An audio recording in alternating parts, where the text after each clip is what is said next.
Chapter 22. And is invited out to tea.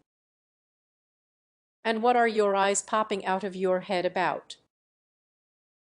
Now, asked Marilla, when Anne had just come in from a run to the post office. Have you discovered another kindred spirit? Excitement hung around and like a garment shone in her eyes, kindled in every feature. She had come dancing up the lane, like a wind-blown sprite, through the mellow sunshine and lazy shadows of the August evening. No, Marilla, but oh, what do you think? I am invited to tea at the manse tomorrow afternoon. Mrs. Allen left the letter for me at the post office. Just look at it, Marilla. Miss Anne Shirley, Green Gables. That is the first time I was ever called Miss. Such a thrill as it gave me. I shall cherish it forever among my choicest treasures. Mrs. Allen told me she meant to have all the members of her Sunday school class to tea in turn, said Marilla, regarding the wonderful event very coolly. You needn't get in such a fever over it. Do learn to take things calmly, child. For Anne to take things calmly would have been to change her nature. All spirit and fire and dew, as she was, the pleasures and pains of life came to her with trebled intensity. Marilla felt this and was vaguely troubled over it, realizing that the ups and downs of existence would probably bear hardly on this impulsive soul, and not sufficiently understanding that the equally great capacity for delight might more than compensate. Therefore Marilla conceived it to be her duty to drill Anne into a tranquil uniformity of disposition as impossible and alien unto her as to a dancing sunbeam in one of the brook shallows. She did not make much headway, as she sorrowfully admitted to herself. The downfall of some dear hope or plan plunged Anne into deeps of affliction. The fulfillment thereof exalted her to dizzy realms of delight. Marilla had almost begun to despair of ever fashioning this waif of the world into her model little girl of demure manners and prim deportment. Neither would she have believed that she really liked Anne much better as she was, and went to bed that night speechless with misery because Matthew had said the wind was round northeast and he feared it would be a rainy day tomorrow. The rustle of the poplar leaves about the house worried her, it sounded so like pattering raindrops, and the full, far-away roar of the gulf, to which she listened delightedly at other times, loving its strange, sonorous, haunting rhythm, now seemed like a prophecy of storm and disaster to a small maiden who particularly wanted a fine day, and thought that the morning would never come.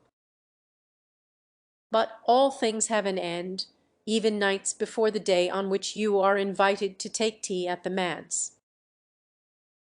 The morning, in spite of Matthew's predictions, was fine, and Anne's spirits soared to their highest. Oh, Marilla, there is something in me today that makes me just love everybody I see, she exclaimed as she washed the breakfast dishes.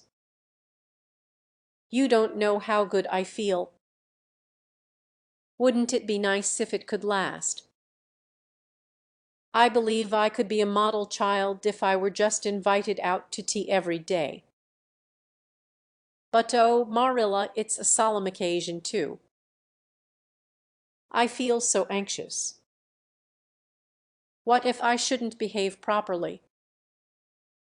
You know I never had tea at a manse before, and I'm not sure that I know all the rules of etiquette, although I've been studying the rules given in the etiquette department of the Family Herald ever since I came here.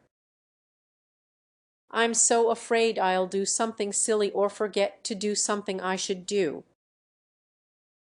Would it be good manners to take a second helping of anything if you wanted to very much? The trouble with you, Anne, is that you are thinking too much about yourself. "You should just think of Mrs. Allen, and what would be nicest and most agreeable to her," said Marilla, hitting for once in her life on a very sound and pithy piece of advice. And instantly realized this. "You are right, Marilla. I'll try not to think about myself at all." And evidently got through her visit without any serious breach of etiquette, for she came home through the twilight, under a great, high-sprung sky gloried over with trails of saffron and rosy cloud, in a beatified state of mind, and told Marilla all about it happily, sitting on the big red sandstone slab at the kitchen door with her tired curly head in Marilla's gingham lap. A cool wind was blowing down over the long harvest fields from the rims of fiery western hills and whistling through the poplars. One clear star hung over the orchard, and the fireflies were flitting over in Lover's Lane, in and out among the ferns and rustling boughs. And watched them as she talked, and somehow felt that wind and stars and fireflies were all tangled up together into something intolerably sweet and enchanting. "Oh, Marilla, I've had a most fascinating time. I feel that I have not lived in vain, and I shall always feel like that even if I should never be invited to tea at a manse again."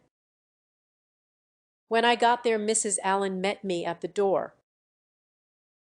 She was dressed in the sweetest dress of pale pink organdy, with dozens of frills and elbow sleeves, and she looked just like a seraph. "I really think I'd like to be a minister's wife when I grow up, Marilla. A minister mightn't mind my red hair because he wouldn't be thinking of such worldly things. But then of course one would have to be naturally good, and I'll never be that, so I suppose there's no use in thinking about it.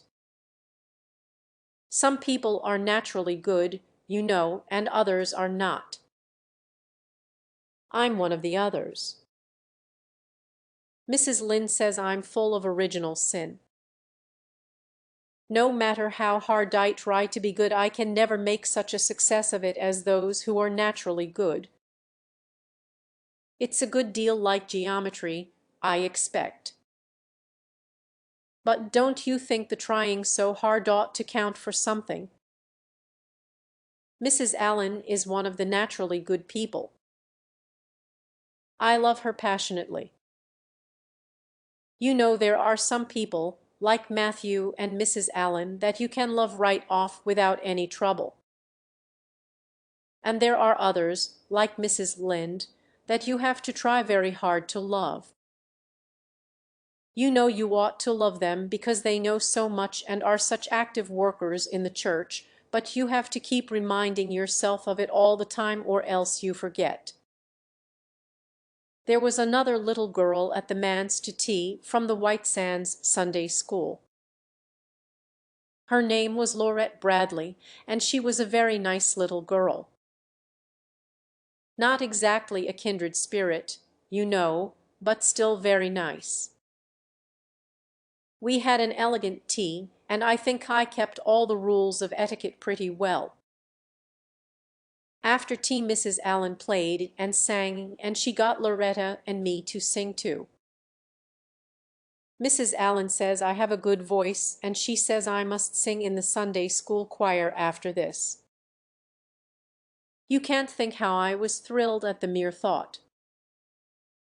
I've longed so to sing in the Sunday school choir, as Diana does, but I feared it was an honor I could never aspire to.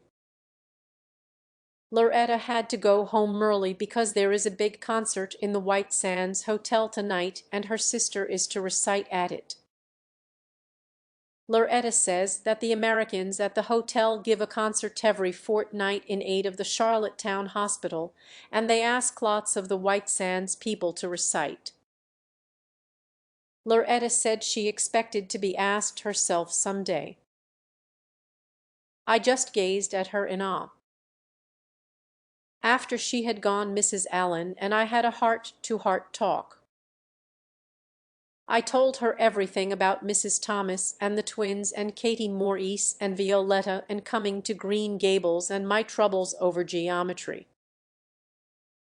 And would you believe it, Marilla? Mrs. Allen told me she was a dunce at geometry too. You don't know how that encouraged me. Mrs. Lynde came to the manse just before I left, and what do you think, Marilla? The trustees have hired a new teacher, and it's a lady. Her name is Miss Muriel Stacy. Isn't that a romantic name? Mrs. Lynde says they've never had a female teacher in Avonlea before, and she thinks it is a dangerous innovation. But I think it will be splendid to have a lady teacher, and I really don't see how I'm going to live through the 2 weeks before school begins. I'm so impatient to see her.